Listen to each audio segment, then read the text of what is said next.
Nas duas margens do rio nascerá todo tipo de árvore frutífera. As folhas dessas árvores não murcharão, e elas nunca deixarão de dar o seu fruto. Produzirão frutos novos todos os meses, porque são regadas pelas águas que saem do santuário. Seus frutos servirão de alimento, e as suas folhas de remédio. Ezequiel, capítulo 47, episódio 32. Vem, porque hoje a gente está fazendo o penúltimo episódio de Estudos e Confrontos do livro de Ezequiel.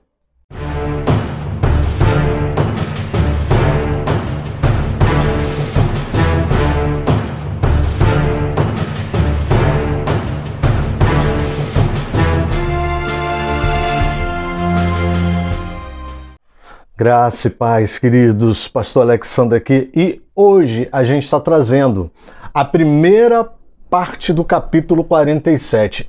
Amado, episódio 32 de Estudos e Confrontos do livro de Ezequiel, o penúltimo episódio. Querido, mas se você caiu por aqui de paraquedas, não sabe do que se trata, calma. Eu vou colocar um card aqui em cima, uma bolinha branca que vai aparecer provavelmente naquele canto ali, ó. E aí você vai poder clicar naquele canto, naquela bolinha, e quando você clicar na bolinha, você vai encontrar todos os 31 episódios que tem antes desse aqui. Na verdade, são 33 porque tem 2 episódios extras, mas são 31 episódios englobando quase todo o livro de Ezequiel.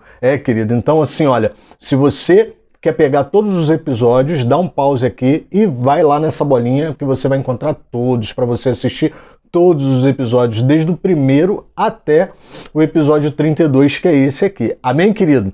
E para você que já acompanha a gente, ó, já pega a tua Bíblia, capítulo 47. Ah, pastor, mas falou que a primeira parte do capítulo, sim, porque na verdade esse capítulo ele é dividido em 2 grandes partes. A primeira parte do assunto que nós vamos tratar, que são as águas que saem do templo, as águas purificadoras, em algumas Bíblias chamadas de águas purificadoras, e a segunda parte tem mais a ver com o capítulo 48, que vai ficar para o episódio 33, que vai ser nosso último episódio de Estudos em Confrontos, tá bom, querido? Enquanto você pega a tua Bíblia aí, enquanto você vai abrindo aí no capítulo 47, a partir do verso 1, eu quero te agradecer. Agradecer as pessoas que verdadeiramente valorizam o estudo bíblico e ficaram aqui comigo.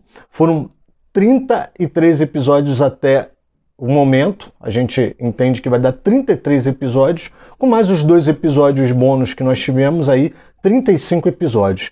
E só quem gosta de estudo realmente para estar aqui, para estar estudando junto comigo. A série Estudos e Confrontos, ela tem esse objetivo, de nós lermos sistematicamente um livro escolhido, que no caso foi o livro de Ezequiel, e entendermos esse livro, estudarmos esse livro. Por que Estudos e Confrontos? Porque é impossível a gente estudar sem ser confrontado. A palavra de Deus nos constrange. Nós somos confrontados justamente por causa disso. Porque a partir do momento que começamos a conhecer a verdade, somos confrontados, não tem jeito. Então, meu muito obrigado para você que está aqui comigo desde o início. Tem gente que me acompanha desde de Gênesis, da série Gênesis. Tem gente que já passou aí pelas 2 grandes devocionais que a gente fez. Foi livro de Ruth e livro de Jonas. Fizemos aí 2 grandes devocionais, mas tem outros vídeos no canal, tá bom, querido? Outras devocionais. E eu quero te agradecer. Agradecer por você que ainda gosta de estudo bíblico. Agradecer por você que está aqui. Eu costumo dizer que as pessoas que estão inscritas lá no canal é porque gostam da palavra de Deus e se sentem fortalecidas com a palavra que a gente traz aqui. A gente tenta não inventar, a gente tenta não distorcer a palavra, a gente tenta trazer a palavra como ela é. A gente tenta trazer a palavra na sua verdade, seguindo a ortodoxia. Então, se você gosta, eu quero te pedir mais uma coisa. Curte, compartilhe esse vídeo com alguém, comenta aqui embaixo. Quando você curte, quando você compartilha, quando você comenta, o YouTube entende que esse vídeo ele é um vídeo relevante e ele começa a indicar esse vídeo para outras pessoas. Eu ultimamente tenho recebido mensagens, comentários de pessoas que encontraram por acaso o Estudos e Confrontos, encontraram por acaso o canal através da indicação do YouTube. Isso é muito bom, significa que o YouTube percebe que há relevância nos vídeos que a gente coloca aqui no Ministério Caminhos. Só que eu preciso da ajuda de vocês. Eu queria te pedir isso, não custa nada.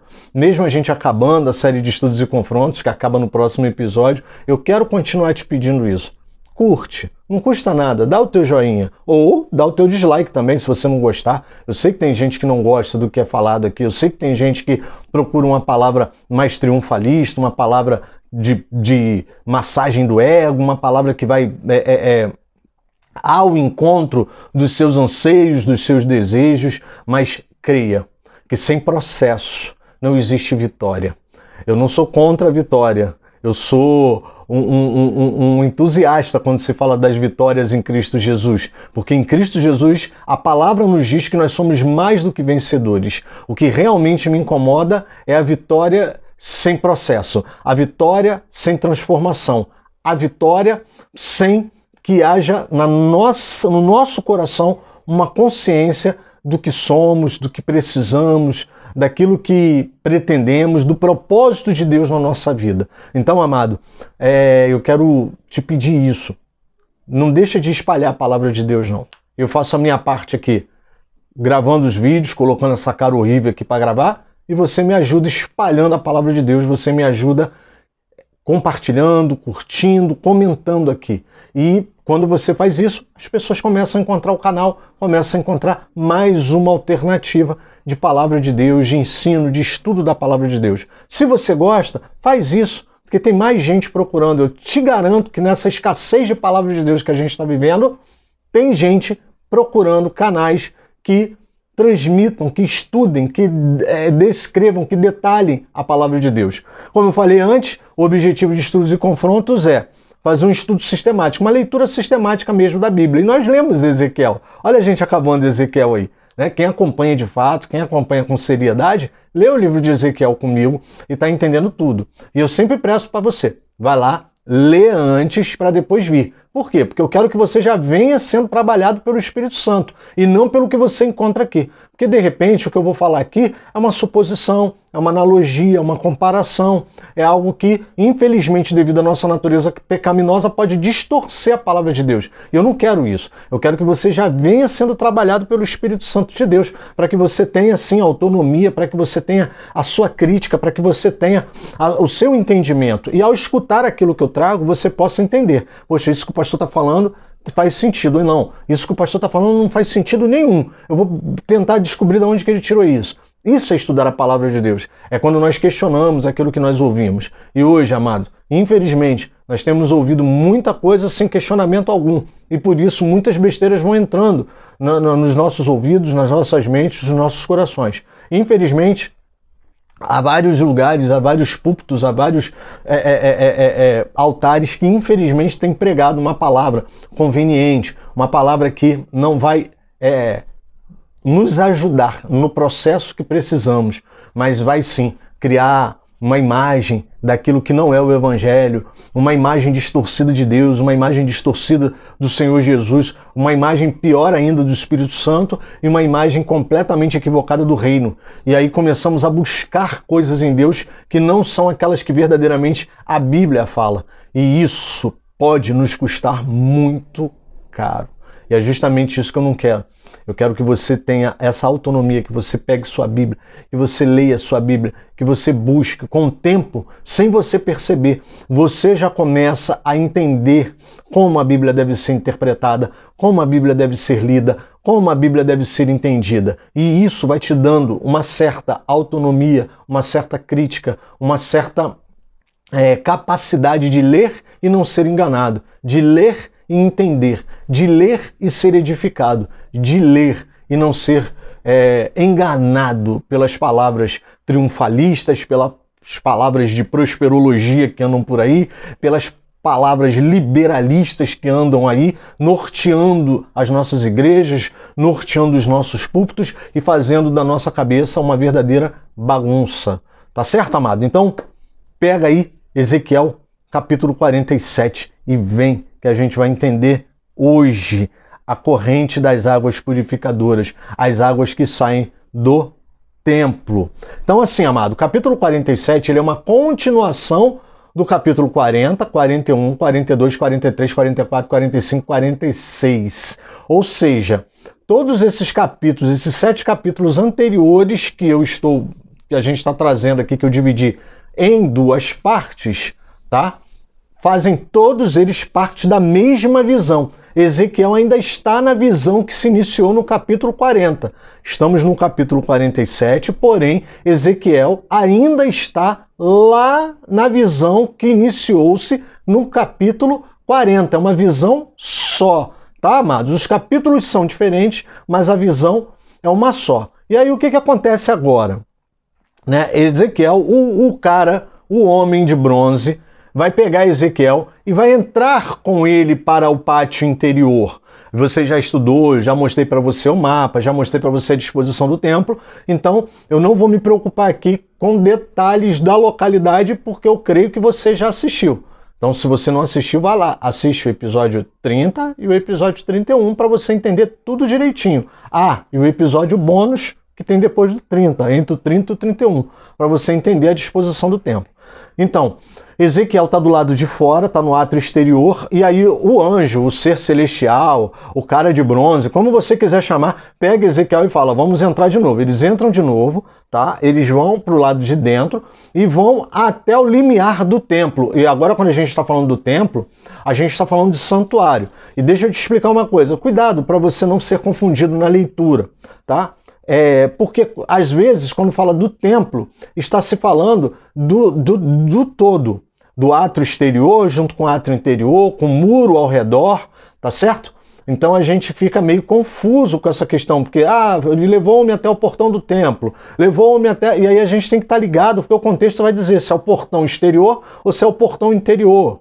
Então aqui, o que acontece? O homem de bronze conduz Ezequiel para dentro do átrio interior, no limiar do templo. E agora, quando eu estou falando do templo, é do templo em si, do tabernáculo, do santuário. E eles param bem na entrada. E aí Ezequiel percebe que ele de costa, né, para você se localizar, de costa para o templo, o limiar é a calçada que tem na frente do templo. O limiar é a calçada, o beiral de calçada que tem na frente do templo. Amém, querido? Para você entender direitinho. Existe uma calçada, porque você sabe que ali eles estão em cima de um terreno bruto. Não havia na época tecnologia para fazer um revestimento total. Talvez, quem sabe, o átrio interior tivesse um revestimento de pedra no piso. Pode ser, mas a gente não tem como afirmar aqui. Então o que acontece? Até porque, lembrei, eu vou falar isso em todos os episódios, esse templo nunca foi construído, ele fez parte de uma visão. Lembra disso? Falei no episódio 30, falei no episódio 31 e estou repetindo aqui. Esse templo nunca foi construído. Na verdade, só para lembrar, porque vai ser importante para esse episódio de hoje, esse templo aqui, ele aponta, sim, para o futuro, para uma habitação eterna de Deus no meio do seu povo, mas também aponta para o templo do nosso coração, o corpo, o nosso corpo como templo do Espírito Santo.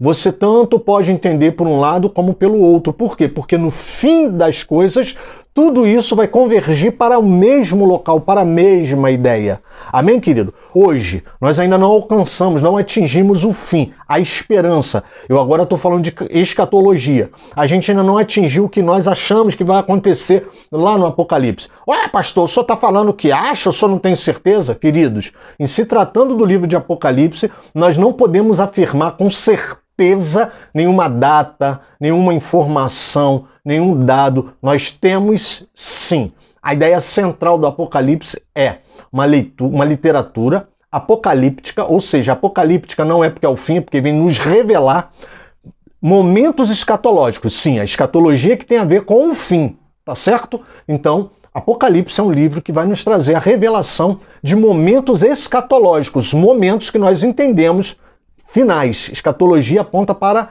o estudo das coisas do fim. Então, a gente presume que há um final de todas as coisas. Presume não. Esse a gente pode afirmar com certeza. Haverá um final.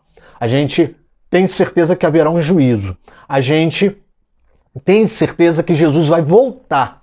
Essas são as coisas que a gente precisa deixar firme. A ideia central do livro de Apocalipse é isso. É essa a ideia. Jesus vai voltar.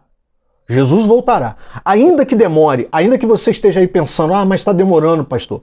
Será que nós não entendemos errado? Será que nós não interpretamos errado esse pedaço da Bíblia? O liberalismo luta para que você entenda desse jeito, entenda errado. Eu já vi liberalistas falando, mas a volta de Jesus ela é pessoal, ela volta quando o cara morre, ela volta quando o cara passa por um problema, ela volta... Não, presta atenção, nós cremos, sim, que Jesus vai voltar. Isso nós temos certeza. Haverá um juízo de Deus, porque Deus é justiça. Por isso que nós temos essa certeza. Porém, isso deve soar aos nossos ouvidos, nós que temos o Evangelho dentro do nosso coração, como esperança. Por isso, porque quem tem esperança, espera. E nós estamos esperando que essas coisas aconteçam. Então, o que eu estou querendo dizer para você aqui? Que você precisa manter essa esperança, você precisa manter essa convicção, essa certeza do que vai acontecer. E que essas coisas que eu vou falar hoje, elas estão apontando sim, tanto para o templo do Espírito Santo que eu sou hoje o meu corpo é templo do Espírito Santo, seu corpo é templo do Espírito Santo, mas haverá um fim, haverá um final, um termo final, um juízo final, aonde nós, depois de tudo redimido, depois de tudo completamente resolvido, nós vamos habitar com Deus pela eternidade. Seja nesse santuário que foi projetado, seja num santuário maior, ou seja, tudo, o tabernáculo de Moisés, o tabernáculo de Davi, o templo de Salomão, o segundo templo de Jerusalém, esse templo aqui que está na visão de Ezequiel, tudo isso foi uma forma didática que Deus usou para dizer: eu vou habitar no meio do meu povo. Não importa como vai ser. É isso que eu estou querendo dizer. Se tratando de Apocalipse, nós não podemos dar certeza de quem vai ser a besta, quem é a besta que saiu da terra, quem é a besta que saiu do mar. Nós não temos certeza de quem são as duas testemunhas que vão ser mortas em praça pública. Nós não temos certeza exata da localização do governo do Messias nos 1000 anos. Nós sabemos que é no Monte de Jerusalém, entendemos isso, a Escritura dá a entender isso. Nós não podemos afirmar que são 1000 anos exatos conforme está na Bíblia, está dito lá, mas a gente precisa interpretar que pode ser que esses 1000 anos ele seja uma simbologia temporal. Os amados estão entendendo? E isso pouco importa para nós, porque nós sabemos o fim de todas as coisas. Não fique encafifado com o Apocalipse pensando assim, pastor, meu Deus, a besta, ela vai vir como? Ela vai tatuar na nossa mão a marca dela? Ela vai tatuar na nossa testa? Como é que vai ser? Vai ser um chip subcutâneo? Amados, são esses detalhes que nós não podemos ter certeza de como se dará. Porém, nós sabemos que a besta, ela vai de alguma forma marcar pessoas. E talvez esse marcar não seja marcar de botar marca, mas talvez esse marcar seja mudar a forma de pensamento, mudar a sua prática, mudar a sua ação, contaminar as pessoas com a sua política, com o seu domínio, com o seu governo. Amém, amado? Então, se tratando de Apocalipse, algumas coisas nós não podemos afirmar com certeza. Agora, outras podemos afirmar. Jesus vai voltar. Tudo isso que nós estamos vendo será redimido, será transformado, sim, porque há necessidade, porque com a entrada do pecado na raça humana, na terra, a terra se tornou maldita. Então há uma necessidade de remissão completa do homem e dessa terra. Nós sabemos disso.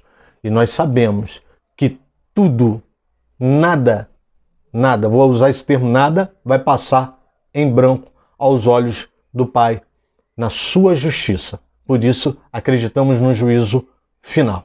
Amém, querido? Glória a Deus. Então, eu estou fazendo esse pequeno resumo para você entender essa visão linda que a gente vai trazer hoje. Porque ela está no templo. Ezequiel está no templo, ele está de costa para o templo, tá? Aqui com o homem de bronze, no limiar do templo, ou seja, na calçada da frente do templo.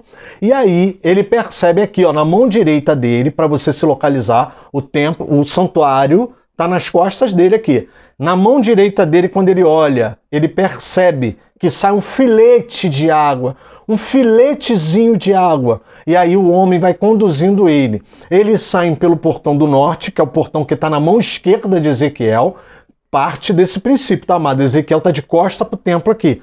Eles saem pelo portão norte, que é o portão que está na mão esquerda de Ezequiel, dão a volta, saem pelo átrio exterior e vão até o portão leste do átrio exterior.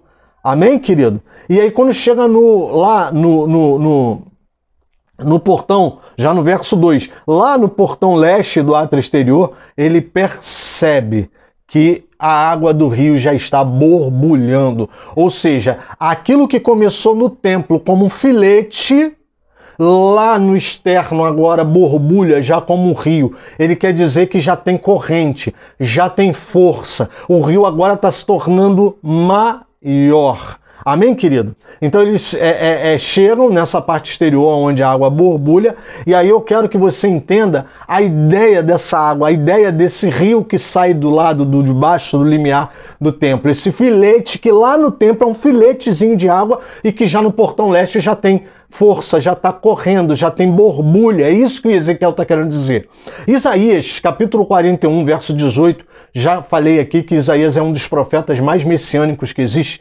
Ele diz o seguinte, ele transmite uma palavra de Deus, do próprio Deus, dizendo o seguinte: abrirei rios no alto dos montes e fontes no meio dos vales. Transformarei o deserto em lençóis de águas e a terra seca em mananciais. Então, por que Deus fala isso para Isaías? Que alto monte é esse? Lembre-se que esse templo que não foi construído, a localização que Ezequiel dá para a gente é no alto do monte de Jerusalém.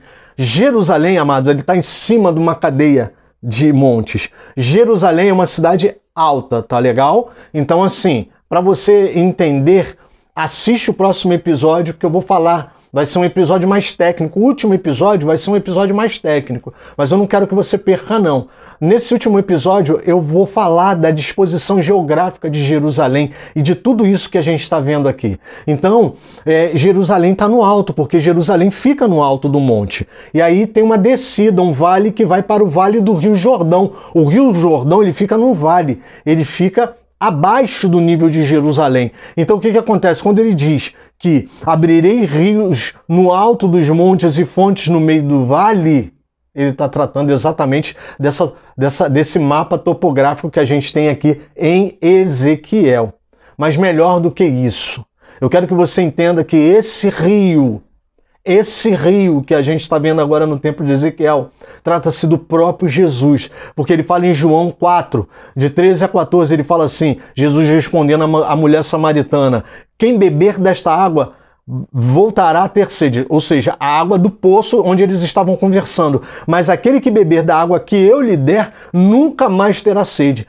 Pelo contrário, a água que eu lhe der será nele uma fonte a jorrar para a vida eterna. Olha o que Jesus fala em João capítulo 4, ele está conversando com a mulher samaritana, tá? E essa é a interpretação única que a gente tem que ter. Tem um doido aí que apareceu falando besteira nesse texto, mas nós não vamos comentar isso aqui não. A ideia que está aqui em João 4 bate exatamente com Ezequiel 37. Melhor, 47, desculpa, amado. Ezequiel 47, tá bom? Ou seja, Jesus responde para a mulher, olha, quem beber da água desse poço aqui vai voltar a ter sede. Quem beber da água do poço vai voltar a ter sede. Mas aquele que beber da água que eu lhe der, ou seja, ele é a água da vida. Jesus é a água da vida. Nunca mais terá sede. Pelo contrário, a água que eu lhe der será nele, ou seja, a água que ele me deu, a água que ele está te dando, vai ser dentro de nós. Nós não somos templo do Espírito Santo? Pois é. O que Ezequiel está vendo aqui, esse templo aqui, que são um filetezinho de água por baixo do lumiar, simplesmente é essa água que Jesus falou.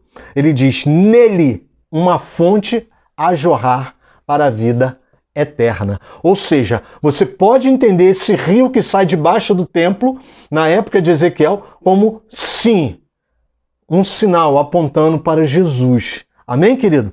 E aí começa uma coisa curiosa, né? Eu estou situando você biblicamente para você entender, mas aí começa uma coisa curiosa. Quando eles chegam lá fora, e agora eles estão do lado de fora do portão leste, lado de fora mesmo, eles vão sair do templo. O que vai acontecer? O homem de bronze mede 500 metros, 1000 côvados, 500 metros, e faz Ezequiel passar pelas águas. E aí as águas dão nos tornozelos de Ezequiel. Verso 3. No verso 4 ele mede mais 1000 côvados, 500 metros. Agora já tem 1 quilômetro de rio. E aí quando Ezequiel passa, a ideia que dá a entender, gente, é que Ezequiel, o homem faz Ezequiel passar pelas águas. Agora as águas dão no joelho. Aí ele, no próprio verso 4, ele mede mais 500 metros, 1000 côvados, tá? Grava isso, 500 metros, 500 metros, 1000 côvados, tá legal? Porque eu sei que tem gente que está com Bíblia mais moderna, na Bíblia mais moderna é 500 metros. Quem está com versão mais antiga, 1000 côvados, tá certo? Tranquilo? Aproximadamente um côvado, aproximadamente 50 centímetros, para você entender legal, tá legal? Beleza? Bom, no próprio verso 4, ele mede novamente mais 500 metros e faz Ezequiel passar. E agora as águas dão nos lombos, que nas versões modernas vai falar na cintura. Mas eu quero que você entenda cintura aqui, abdômen, lombo, tá certo? Que fala nas versões mais antigas, vai falar que ele passa e a água dá pelo abdômen, pelos lombos, tá legal? No verso 5, o homem mede mais 500 metros e agora nós temos 2 quilômetros, contados lá da porta leste do templo. 2 quilômetros, 2 quilômetros. O rio correndo, você já imagina, se na porta do templo já estava borbulhando com corrente, você imagina 2 quilômetros da porta do templo para baixo, que é uma descida que vai para o Vale do Mar Morto. É uma descida que vai para o Vale do Mar Morto, mas isso eu vou te explicar no próximo episódio, tudo bonitinho, tá certo? O que vai acontecer? O homem convida ele a passar, mas aí Ezequiel para, né? Ezequiel para e fala que, né, são águas profundas. Ezequiel vai usar esse termo. São águas profundas que só se podia passar a nado. Só se podia passar a nado. Ora, o que eu quero que você entenda nessa primeira parte? Essa é a primeira parte que nós vamos explicar. Na primeira parte, o homem mede o rio. Na primeira parte, o homem apresenta a Ezequiel esse rio, a extensão dele, o tamanho dele e como esse rio vai crescendo. Como esse rio vai crescendo. Na primeira parte, eu quero que você entenda uma coisa para a sua vida, para a minha vida, para as nossas vidas. Da porta do templo, da porta exterior, da portão leste exterior, 500 metros, a água dava pelos tornozelos. Mediu umas 500 metros, 1 quilômetro, a água dava nos joelhos. Mediu umas 500 metros, 1,5 quilômetros, as águas davam no lombo. Mediu umas 500 metros, 2 quilômetros, a água só se podia passar a nado. A primeira coisa que eu quero que você entenda é que o caminhar com Deus, o seu proceder, o seu caminhar com Deus, não sai do controle de Deus. A medição que o homem de bronze está fazendo aqui por metragem, ele está mostrando que na caminhada, Deus não perdeu um côvado de controle da sua vida. Deus não perdeu o controle de nada na nossa caminhada. Talvez hoje eu e você questionamos algumas coisas que nós achamos que não aconteceram, que deixaram de acontecer, que nós queríamos que acontecesse, coisas que aconteceram nas nossas vidas, coisas, desencontros, coisas que nos derrubaram, coisas que fizeram de nós pessoas um pouco mais machucadas. Mas creia que se você realmente tem certeza que você crê no Senhor Jesus como o único suficiente Salvador, que você nasceu de novo, você se tornou templo do Espírito Santo de Deus e de você jorra água que vai te levar para uma vida de eternidade, como fala em João 4. Porém, talvez nessa caminhada você está achando que está atrasado, que a caminhada não está legal, que não está perfeita, que alguma coisa está acontecendo, os desencontros vêm, as guerras, as lutas que nós temos no nosso dia a dia, elas vêm e você pensa que algo saiu do controle de Deus. Essa medição do homem de bronze vai te falar que nada, nenhum côvado saiu do controle de Deus. Nenhum côvado da tua vida saiu do controle de Deus. Você crê nisso? Você pode entender isso que eu estou te falando? Creia que por mais estranho que seja, por mais difícil que seja, por mais distância que seja, andar perto desse rio, é aquilo que Deus te trouxe para fazer. Você vai caminhar perto desse rio, sim. E por mais difícil que seja, Ele está trabalhando na sua e na minha vida. Pastor, como é que o senhor afirma isso com tanta certeza? Porque quando ele mede os primeiros 500 metros, ele faz Ezequiel passar. Ezequiel atravessa o rio. E aí você pergunta, mas por quê? Mas por quê? Porque fica a dúvida. Por quê? Se ele estava medindo as margens do rio, não precisava atravessar o rio. Você já parou para pensar nisso? Estavam do lado, medindo do lado, a distância, a extensão, o perímetro do rio. Para que atravessar o rio? Deus vai nos fazer atravessar. Nos primeiros 500 metros, Ezequiel atravessa e as águas dão nos tornozelos. Os tornozelos apontam para as nossas bases. Era o início da caminhada. Era a primeira medição. Lá no portão leste, Ezequiel viu que as águas borbulhavam. Você já imaginou, numa região desértica, numa região um pouco árida, você vê uma nascente borbulhando, você vai desejar, você vai querer se molhar, você vai querer beber a água daquele rio. Não é assim? Esse é o nosso primeiro contato com as águas vivas que o nosso Senhor Jesus nos traz. Nós queremos ver aquela água, como é que pode, no lugar árido, como é que pode, no lugar seco, brotar água que borbulha? Água corrente. É borbulhar aqui água corrente, água cristalina. É o primeiro desejo que nós temos, e sim, quando nós encontramos Jesus, o primeiro desejo que temos é de beber toda a água que Jesus tem para nos dar. E aí há uma caminhada, desde o portão leste até a primeira medição, de 500 metros. E aí ele tem que atravessar o rio. Há um momento na nossa caminhada que nós vamos ter que atravessar o rio, porque essas águas são águas purificadoras. Então, quando ele atravessa, a água bate nos tornozelos, Deus estava purificando as suas bases, estava purificando o seu caminho, a sua caminhada, a sua base. Há um momento em que Deus vai nos convidar. Sim, depois que recebemos Jesus com toda alegria, Deus vai nos convidar a sermos purificados nas nossas bases, nos nossos rudimentos, naquilo de mais básico que eu tenho, que é por onde eu ando, a escolha do meu caminho, a escolha do meu procedimento. É isso, Deus ele vai purificar, as águas purificadoras vão purificar o seu caminhar, as suas bases, o caminho que você escolhe trilhar. E aí eles caminham mais 500 metros, 1 quilômetro, com 1 quilômetro de caminhada. Amado, 1 quilômetro de caminhada não é tão simples assim. Ele mede, e aí ele faz Ezequiel atravessar de novo. Mas tem que atravessar de novo? Tem. Durante a caminhada nós vamos atravessar muitas vezes esse rio. E aí quando ele atravessa, diz que as águas batem nos joelhos. Por quê? O Senhor Deus quer purificar as nossas inclinações. Paulo vai falar que aqueles que são nascidos da carne vão se inclinar para as coisas da carne, mas aqueles que são nascidos do Espírito, eles se inclinam para as coisas do Espírito. E Jesus vai dizer que é necessário nascer da água e do Espírito. Você começa a entender agora por que desses textos bíblicos, como é que eles se fecham. Você começa a entender o que Deus, para onde Ele está nos conduzindo. Talvez você não entenda, mas é para isso que Ele está nos conduzindo. É uma caminhada. Amado, deixa eu te falar, talvez você achou difícil, talvez você achou muito difícil essa caminhada, mas é uma caminhada necessária. É na caminhada, é no processo que as coisas acontecem. As coisas não acontecem com águas paradas. As coisas não acontecem com gente parada. Agora ele atravessa e as águas batem nos joelhos, ou seja, Deus está convidando ele a purificar as suas inclinações. Ou seja, as minhas inclinações, para onde inclina as minhas escolhas? Para a carne ou para o espírito? Joelhos aponta para inclinação. É onde eu me prostro. É quando quem se ajoelha tem a capacidade de se prostrar. São as escolhas. Precisamos ser purificados nas nossas inclinações, amados.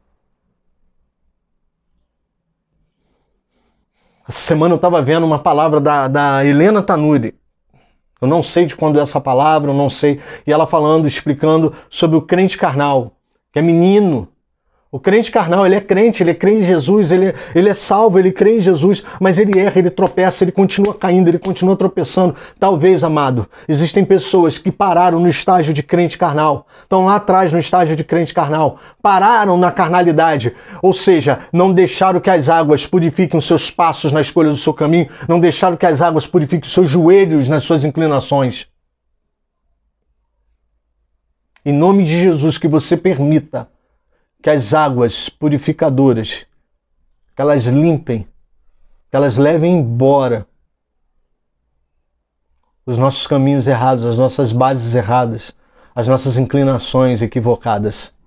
E aí o homem mede mais 500 metros, ou seja, 1,5 km agora. Uma nova caminhada, amado, porque tudo vai acontecendo na caminhada. E aí as águas batem nos lombos, no tórax, no lombo, na altura do abdômen de Ezequiel. E ele atravessa o rio. 1,5 km, Ezequiel atravessa o rio com as águas nos lombos. Os lombos apontam para as nossas emoções. O lombo aponta para as nossas vontades. O lombo aponta para os nossos sentimentos, sensações. Porque precisamos, amado, precisamos ser purificados também nas nossas emoções, nos nossos sentimentos. Por quê? Porque às vezes Deus purifica as nossas bases, aquilo que temos de mais básico no início da nossa caminhada. Depois as águas purificam as nossas inclinações, começamos a fazer escolhas, nos inclinamos para as coisas corretas, sim, mas somos enganados pelo nosso próprio coração, porque o coração do homem é enganoso. Somos enganados pelas nossas próprias emoções, pelas nossas vaidades, pelos nossos sentimentos, pelas nossas sensações. Caímos, deixamos de cair na caminhada. Deixamos de tropeçar na caminhada. Começamos a fazer escolhas até corretas, porém, somos enganados por nós mesmos nas nossas emoções. E agora o anjo, o ser celestial, convida Ezequiel a atravessar com 1.500 metros para as águas passarem no lombo, para que ele possa ter purificadas as suas emoções. E aí ele mede mais 500 metros, 2 quilômetros. Olha a distância do portão leste, olha a distância da caminhada. E agora ele convida ele a atravessar. E Ezequiel fala que são águas profundas e que elas já batem na cabeça, porque só se podia passar a nado. Pastor, onde é que está na Bíblia que bate na cabeça? É simples. Ezequiel vai falar que só se podia passar a nado. Você já conseguiu nadar em algum lugar onde a água não vai bater na sua cabeça, onde você não vai ter que mergulhar? Ezequiel estava dizendo o seguinte, amado, com 2.000 metros, as águas já eram grandes, profundas. Há versões falam grandes, há versões falam profundas. Que só se podia passar a nado. Porque Deus quer purificar as nossas mentes, o nosso intelecto, a nossa razão, a nossa vontade. Quando conseguimos mergulhar totalmente nos rios de água viva, somos purificados pelo Senhor. Mas isso acontece na caminhada. Não há outro local para que isso aconteça, senão na caminhada. E aí no verso 6 há uma coisa interessante. O ser celestial para e fala, viu isto, filho do homem? Como quem diz, você está vendo como é que esse rio é? Você está vendo que ele começou com um filete lá atrás? Sabe por quê, querido? Às vezes as grandes obras de Deus começam com filetes. Filetes de água. Achamos que a obra de Deus talvez tenha que começar com uma grande represa, explodindo uma grande represa, uma onda gigantesca do Havaí. Começou com um pequeno filete de água. E agora, com 2 quilômetros, eram águas que não se podiam passar, senão a nado. E aí no verso 6 ele pergunta, você viu isso? Você viu isso? Então me levou de volta à margem, ou seja, ele levou Ezequiel de volta à margem. Ezequiel, fica a dúvida de alguns teólogos se Ezequiel mergulhou, levou de volta à margem. Entendo eu que se levou de volta à margem porque Ezequiel estava dentro do rio. De alguma forma ele mergulhou. E aí eu quero te falar o seguinte, por mais que essa caminhada te amedronte, este ser celestial de bronze levou Ezequiel, conduziu Ezequiel de volta para a margem. Viu isto, filho do homem? Como quem está amedrontado, Ezequiel amedrontado, não o homem de bronze. Assim como Pedro se amedrontou quando andou por sobre as águas. Não é diferente. Da mesma forma que Jesus estava perto de Pedro para amparar ele, quando ele teve medo e afundou, o homem de bronze conduziu Ezequiel de volta à margem. Nessa caminhada você não está sozinho. Presta atenção nisso que eu estou te falando. Nessa caminhada você não está sozinho. Deus, além de não ter perdido o controle, você não está sozinho. Ele vai te levar para a margem quando ele achar que é conveniente. Quando as águas te trouxerem algum receio, ele vai te conduzir para a margem. E nessa chegada no verso 7, agora é a segunda parte desse texto, quando Ezequiel chega na margem, que ele olha, ele percebe que tem árvores, tanto de um lado quanto do outro do rio, e são árvores frondosas, são árvores bonitas, porque a Bíblia fala que o justo é como a árvore plantada junto ao ribeiro. Você consegue entender isso? Eles agora não estão mais no templo, eles estão às margens do rio. E sim, agora ele vai ter uma outra dimensão da visão que ele está tendo. Ele vê que tem árvores de um lado e do outro, abundância de árvores. Só que cabe a mim te lembrar que nessa região é desértica, é árida, é um vale, não tem como ter árvore. Nessa visão que ele está tendo, esse rio ele vai transformando por onde ele passa. E é esse o plano de Deus, que essas águas que vão fluir de dentro de nós, aí você vai pular aí na cadeira, opa, pastor, fluir de dentro de nós? Se você não entendeu que esse filete nasceu lá do templo, do limiar do templo, que você é templo do Espírito Santo, calma que ainda tem uma palavra para você entender de uma vez por todas, que é de dentro do nosso coração, de dentro de nós, vai fluir esse rio, basta que você queira, basta que as suas fontes seja Cristo Jesus.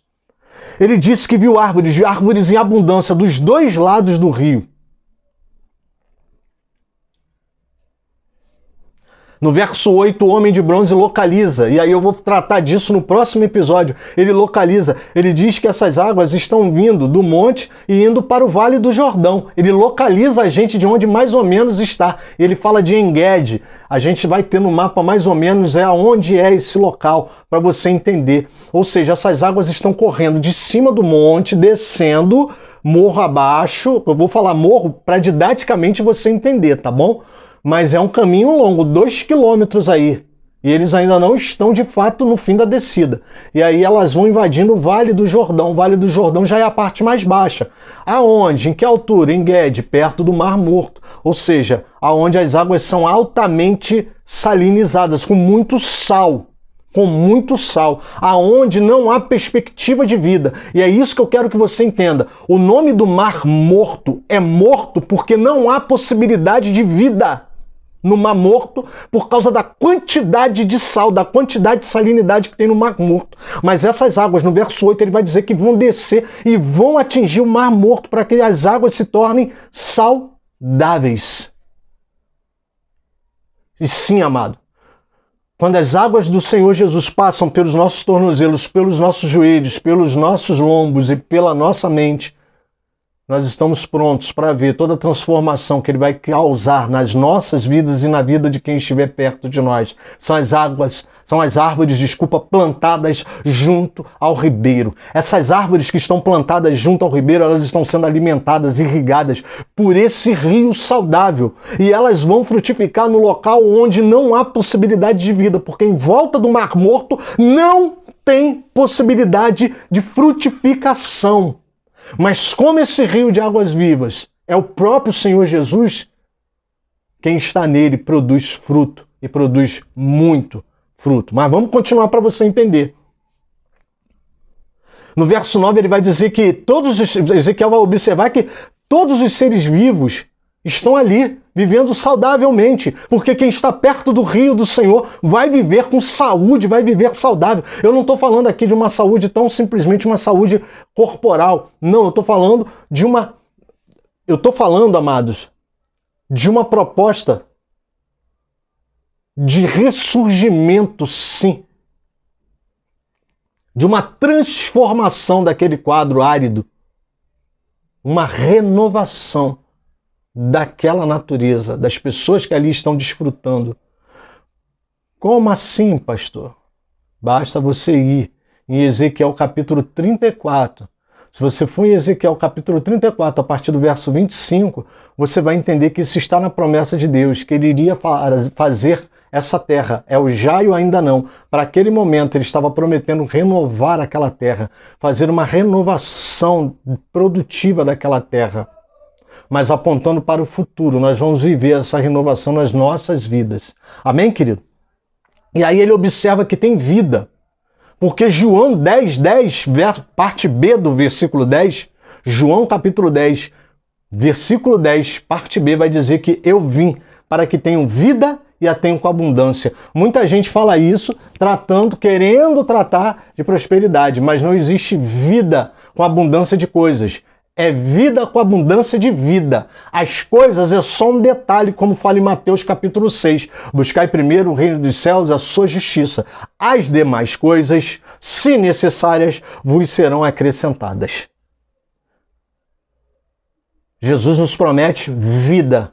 E vida com abundância. Jesus não promete carro zero. Jesus não promete promoção, emprego novo, casa própria. Jesus não promete essas questões materiais. Pode nos abençoar? Pode. Vai nos abençoar? Com certeza.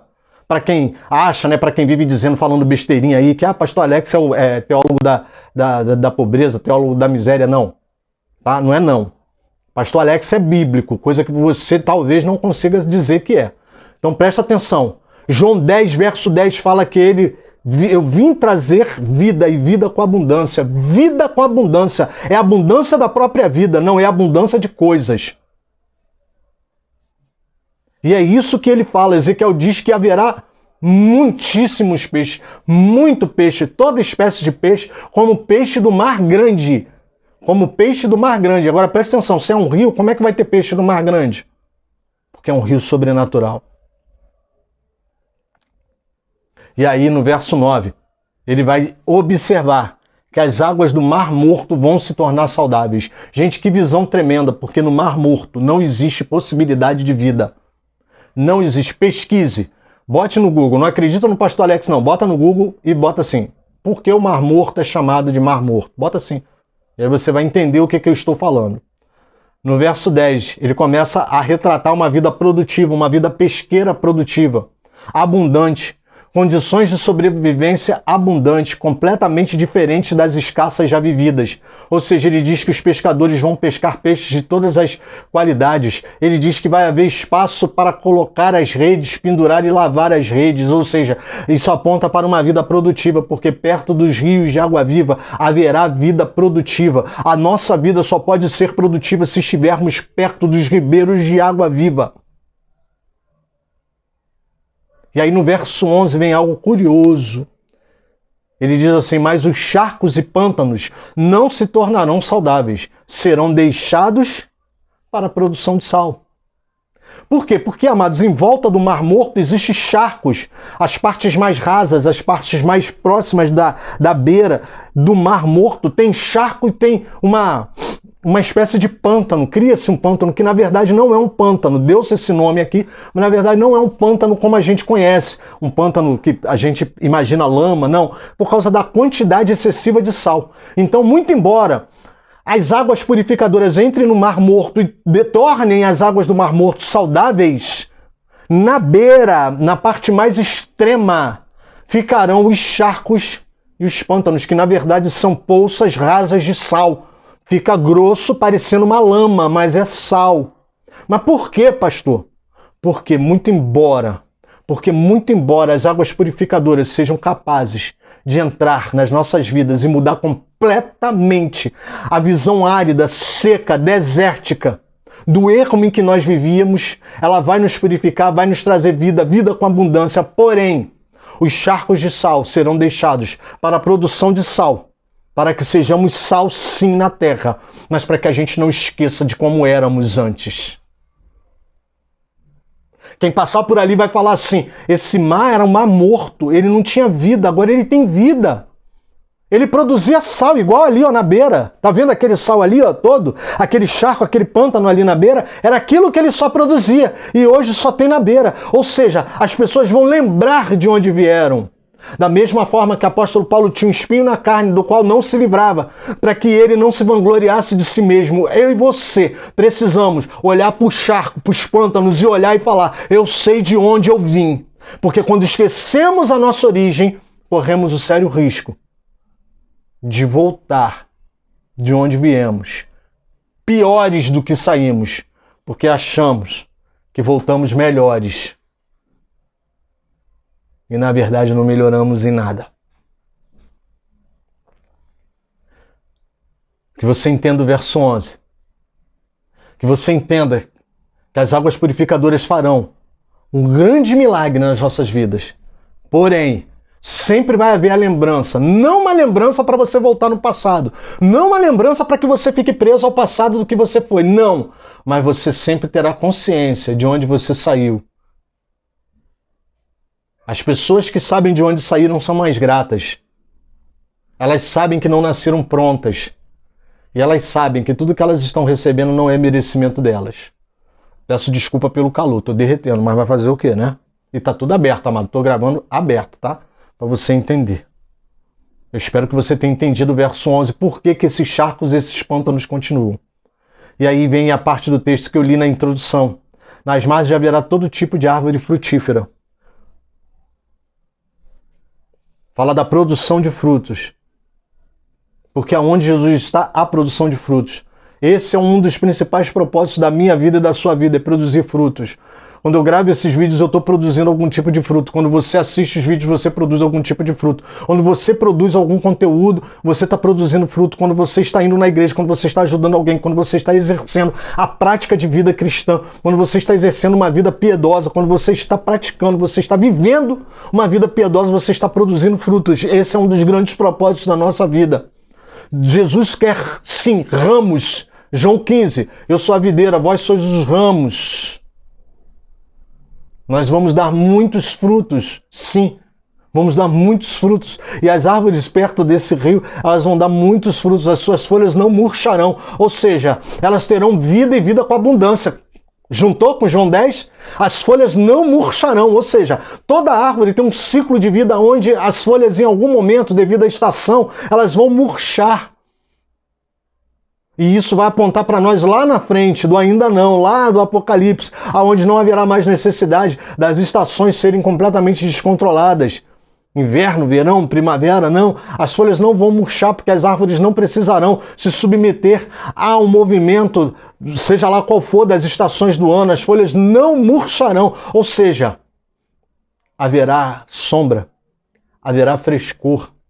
Porque essas árvores, elas darão frutos e frutos todos os meses, ou seja, não haverá tempo. Por que ele fala de fruto todos os meses? Porque não haverá um tempo de dar fruto. Ah, agora está no tempo da jaca, agora está no tempo do melão, agora está no tempo da maçã. Não, todo mês haverá todo tipo de fruto.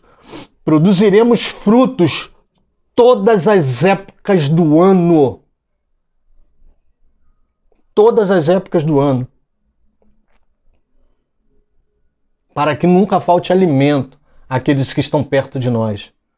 Que a sua vida, que a minha vida seja de produção de frutos, para que nunca haja falta de alimento, nem na minha vida e nem na sua vida.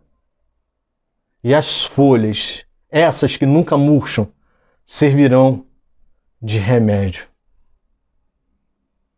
As folhas que não vão murchar devido às estações, elas devem servir de remédio. Será que as folhas das árvores plantadas junto ao ribeiro, as árvores do Senhor, será que elas produzem frutos em abundância, todos os meses, independente das circunstâncias? Sabe, queridos, às vezes eu observo que nós esquecemos que somos alimentados pelos rios de água viva, que saem de dentro do templo, que transbordam, que saem de dentro de nós, que jorram das nossas vidas. Às vezes não cremos de fato nas águas que jorram do nosso coração. Esquecemos das águas que jorram do nosso coração. E elas jorram. E aí, quando você lê essa palavra, você fala assim, mas pastor, como é que eu vou produzir fruto todo mês? Eu passo por problema, eu passo por dificuldade. É justamente isso que a palavra está falando. Que aonde há o rio de água viva, há produção de frutos, independente da estação do ano, independente de estar calor. Independente do pastor estar aqui derretendo em bicas, como você está vendo. Independente de estar frio. Independente de estar, seja lá como for. Independente do clima estar seco. Vai produzir fruto. Vai produzir fruto. Vai ter alimento. Não importa a circunstância, quem te procurar vai encontrar alimento nas suas palavras. Vai encontrar alimento na sua vida. Vai encontrar alimento nas suas mãos. Vai encontrar alimento nas suas práticas. É para isso que o Senhor Jesus nos chamou. Para frutificar. E as nossas folhas vão servir de remédio, porque há muitos doentes entre nós. Eu não estou falando tão somente das doenças, da enfermidade do corpo e da carne. Eu estou falando das enfermidades espirituais. Pessoas que precisam ser curadas na alma. Pessoas que se aproximam de nós procurando uma palavra. E às vezes nós não temos uma palavra para dar, porque as nossas folhas murcharam. Quando as folhas do crente murcham, é porque ele não tem uma palavra de remédio. Porque a circunstância, que é a estação do ano, murchou a folha dele. Ele esquece que ele está plantado junto ao ribeiro.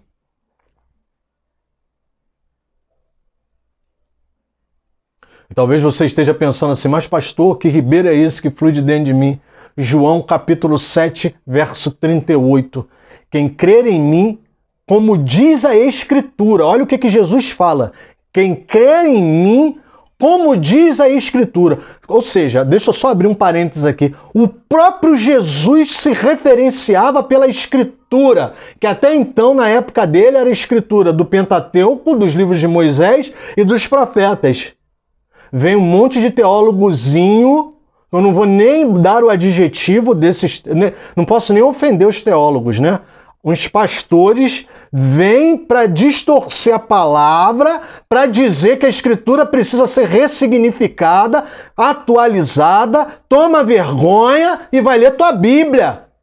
Toma vergonha, líderes que andam falando essa besteira. Está aqui, João capítulo 7, verso 38. O próprio Jesus fala, quem crê em mim, como diz a Escritura, ou seja, o próprio Jesus usa as Escrituras como referência do que ele está falando.